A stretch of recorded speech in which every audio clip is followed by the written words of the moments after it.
جب ہم آئینہ دیکھتے ہیں نا، یہ ظاہری آئینہ جو گھروں کے اندر لگا ہوا ہے، تو ہماری شکل و صورت ہمیں پوری نظر آتی ہے۔ اگر اس شکل و صورت کے اندر کوئی فرق ہو تو ہمیں پتہ چل جاتا ہے کہ ہمارے چہرے پر کہاں داغ لگا ہوا ہے۔ تو یہ آئینہ ہمیں دکھاتا ہے کہ ہمارے چہرے پہ کوئی داغ، کوئی میل ہے یا نہیں ہے۔ تو اسی طرح جب ہم بحیثیت مسلمان تاریخ کے آئینے میں دیکھیں گے تو آج اور کل میں کیا فرق ہے، یہ تھوڑی سی بات ہمیں واضح ہوگی۔ کیا ہمارے اندر آج بھی وہ غیرت ایمانی موجود ہے؟ دینی غیرت اور قومی غیرت ہمارے اندر موجود ہے یا اس کا فقدان ہے؟ اب اس پر میں تبصرہ نہیں کروں گا کہ ہے یا نہیں، ہم اپنا چہرہ تاریخ کے آئینے میں دیکھیں گے۔ اور میں نے یہ غور فکر کیا 2 دن سے، اور جو چہرہ مجھے اپنا اور اس معاشرے کا آج کے اس مسلمان کا نظر آیا، اس کو میں نے تحریر کیا اور وہی آپ کے سامنے رکھنا چاہتا ہوں۔ اس کی ضرورت کیوں پیش آئی؟ چند دن پہلے ڈاکٹر عافیہ صدیقی کی بہن امریکہ گئی اور اس نے اپنی بہن سے ملاقات کی۔ اس نے پوچھا اپنی بہن سے کیا پاکستان پر قبضہ ہو چکا ہے؟ میں نے جب یہ الفاظ سنے ہیں تو میں اپنے جذبات پر قابو نہیں رکھ سکا۔ اس نے پوچھا اپنی بہن سے کیا دنیا میں مسلمان ختم ہو چکے ہیں؟ مجھے لگا کہ ہمیں تاریخ میں اپنا چہرہ دیکھنا چاہیے۔ ہم مسلمان تو ہیں، کلمہ گو تو ہیں، لیکن ہماری بہن نے جو سوال کیا ہے کیا مسلمان دنیا سے ختم ہو چکے ہیں، پاکستان پر قبضہ ہو چکا ہے، تو ہمیں ضرورت ہے کہ ہم اپنی تاریخ کے آئینے میں اپنا چہرہ دیکھیں کہاں پر خرابی ہے۔ تو اس کو یہ شک ہو گیا کہ آج مسلمان دنیا پر موجود نہیں۔ میرے محترم، جب میں نے اپنا چہرہ، اپنے معاشرے کا چہرہ، اپنی قوم کا چہرہ بحیثیت مسلمان تاریخ کے آئینے میں دیکھا، مجھے 2 چیزیں نظر آئی۔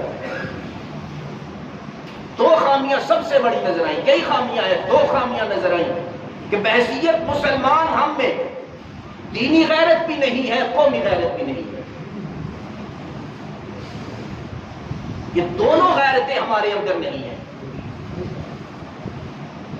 رسول اللہ صلی اللہ علیہ وسلم نے ہمیں دینی غیرت بھی دی تھی، قومی غیرت بھی دی تھی،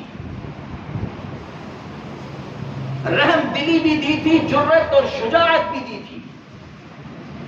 لیکن جب میں نے اپنا تجزیہ کیا، اپنی قوم کا تجزیہ کیا، بحیثیت مسلمان عالم اسلام کا تجزیہ کیا، تو یہ دونوں چیزیں مجھے نظر نہیں آئی۔ ہزاروں واقعات ہیں، ہزاروں دلائل ہیں کہ رسول اللہ صلی اللہ علیہ وسلم نے جرأت اور شجاعت کا درس بھی دیا ہے، رحم دلی کا درس بھی دیا ہے۔ ایک ایک مثال سامنے رکھتا ہوں تاکہ بات واضح ہو جائے۔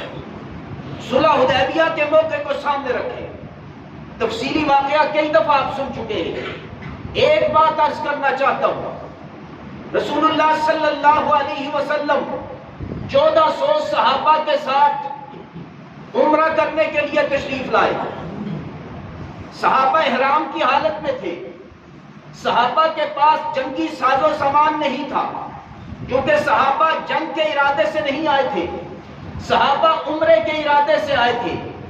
حدیبیہ کے مقام پر پہنچے، مشرکین مکہ کو اطلاع ملی، مشرکین مکہ نے متفقہ طور پر ایک فیصلہ کیا کہ مسلمانوں کو، رسول اللہ صلی اللہ علیہ وسلم کی جماعت کو ہم مکہ میں حرم میں داخل نہیں ہونے دیں گے، ان کو عمرہ نہیں کرنے دیں گے۔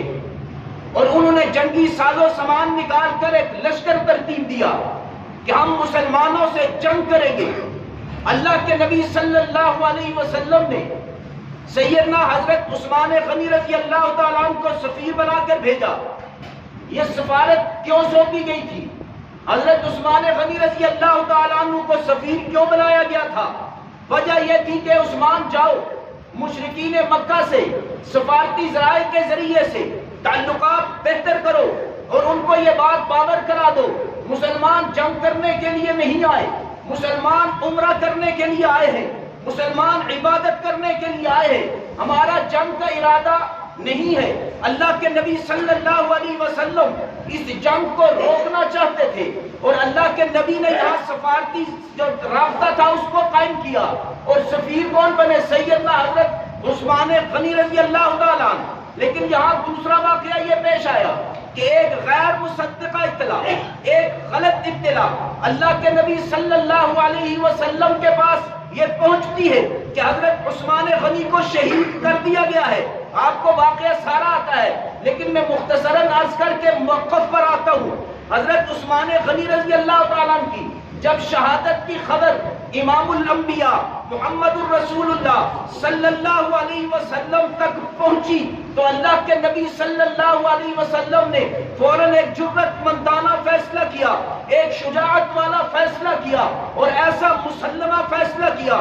1400 صحابہ کو بلا کے ایک درخت کے نیچے بیٹھ کے اللہ کے نبی صلی اللہ علیہ وسلم نے اپنا ہاتھ پھیلا دیا اور صحابہ کو فرمایا، اے میرے صحابہ، میرے ہاتھ پر جنگ کی بیعت کرو، قتال کی بیعت کرو، جہاد کی بیعت کرو، اس بات پر بیعت کرو اگر عثمان کو شہید کر دیا گیا ہے پھر آج یا ہم نہیں یا کافر نہیں۔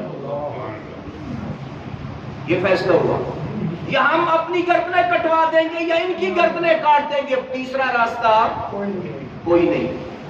یہ تعلیم کس کی ہے؟ یہ تعلیم رسول اللہ صلی اللہ علیہ وسلم امام الانبیاء کی ہے۔ یہ ریاست مدینہ کے حکمران کی تعلیم ہے، یہ اللہ کے نبی کی تعلیم ہے۔ یہاں دو باتیں سمجھ آئیں۔ اللہ کے نبی صلی اللہ علیہ وسلم نے ریاست چلانے کا اصول سمجھایا ہے کہ جنگ کی ضرورت نہیں ہے، جنگ سے بچنے کی کوشش کرو۔ اسلام امن کا مذہب ہے، جہاں تک جنگ سے بچ سکتے ہو وہاں تک بچنے کی کوشش کرو۔ اگر کوئی مشکل پیش آتی ہے سفارتی تعلقات کے ذریعے سے، سفارتی رابطوں کے ذریعے سے اس مشکل کو حل کرو، لیکن اگر سفارتی تمہارے تعلقات اور رابطے کافر نہیں مانتے اور تمہارے ساتھ ظلم کرتے ہیں، چاہے وہ جان کا ظلم کرے، چاہے وہ مال کا ظلم کرے، چاہے عزت اور آبرو پر حملہ کرے، پھر تمہارے پاس دوسرا کوئی راستہ نہیں، پھر سر پر کفن باندھ لو۔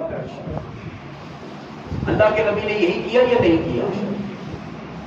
جب سفارتی تعلق انہوں نے نہیں تسلیم کیا جو اطلاع کے مطابق، جب جتنی وہاں تک اطلاع آئی تو اللہ کے نبی نے بیعت کس پر لی؟ جہاد پر، قتال پر۔ اب یہاں دیکھنے کی بات ہے، حضرت عثمان غنی شہید تو نہیں ہوئے تھے، اطلاع غلط تھی، لیکن اللہ کے نبی صلی اللہ علیہ وسلم نے جب یہ فیصلہ کیا، رب جانتا تھا عثمان زندہ ہے، رب جانتا تھا عثمان شہید نہیں ہوئے، لیکن اللہ کو یہ جرأت مندانہ فیصلہ اتنا پسند آیا، رب قرآن اتار کے کہتا ہے لقد رضی اللہ عن المؤمنین اذ یبایعونک تحت الشجرہ، کہ تحقیق تیرا رب تجھ سے اور ان صحابہ سے راضی ہو گیا جنہوں نے جہاد کی بیعت تیرے ہاتھ پر کی۔ اللہ کو پتا ہے، اللہ کے نبی کو غلط اطلاع ملی صلی اللہ علیہ وسلم، رب کو پتا، لیکن اللہ کو فیصلہ پسند آیا قیامت تک کے مسلمان کے لیے، اس کو قرآن نے رہنما بنا دیا۔